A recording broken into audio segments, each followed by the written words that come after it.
আসলে তার প্রতিষ্ঠা লগ্ন থেকে আমাদের এটা ধারাবাহিকতা বজায় রেখেছে। আমাদের বিভাগে আমি সঙ্গীত প্র্যাকটিস করার জন্য জানাবো।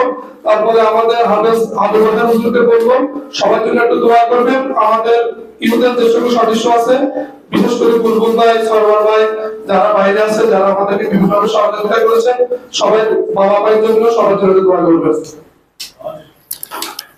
ধন্যবাদ। আলোকিত সমাজ গঠনের পত্র নিয়ে নাগরমে ইউথ সোসাইটি স্বপ্ন সম্ভাবনা সাফল্যকে ধারণ করে 2013 সালে প্রতিষ্ঠিত হয়ে উদ্যোগী সমাজের বিভিন্ন কার্যক্রম করে আসছে। নাগরমে ইউথ সোসাইটি এটি প্রতি বছরের ন্যায় একটি চলমান কার্যক্রমের একটি অংশ। আমি শুধু সংক্ষেপে একটা কথাই বলবো, সেটা হচ্ছে আমরা আসলে আজকে যারা অতিথি ছিল তাদের অনেকগুলো দাওয়াত, অনেকগুলো আমন্ত্রণ, সেই আমন্ত্রণ ভালো ভালো রেস্টুরেন্টের আমন্ত্রণ বাদ দিয়ে আমরা এখানে এসেছি শুধুমাত্র একটি তৃপ্তি পাওয়ার জন্য। আমরা পরিবারে ইফতার করে যে তৃপ্তিটা পাই, এই যারা কোরআনের সংস্পর্শে রয়েছে তাদের সাথে ইফতারে আমরা আরো বেশি তৃপ্তি পাই।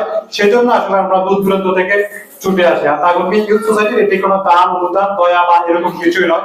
এটি শুধুমাত্র আমাদের ভালো লাগার জন্য আমরা তাদের পাশে এসেছি এবং অসংখ্য যারা অতিথি আমাদের এই ডাকে সাড়া দিয়ে আজকের আয়োজনকে সফল করেছেন। আমি সকলের নিকট কৃতজ্ঞতা জানিয়ে আমি আমার বক্তব্য শেষ করছি। আসসালামু আলাইকুম। ধন্যবাদ।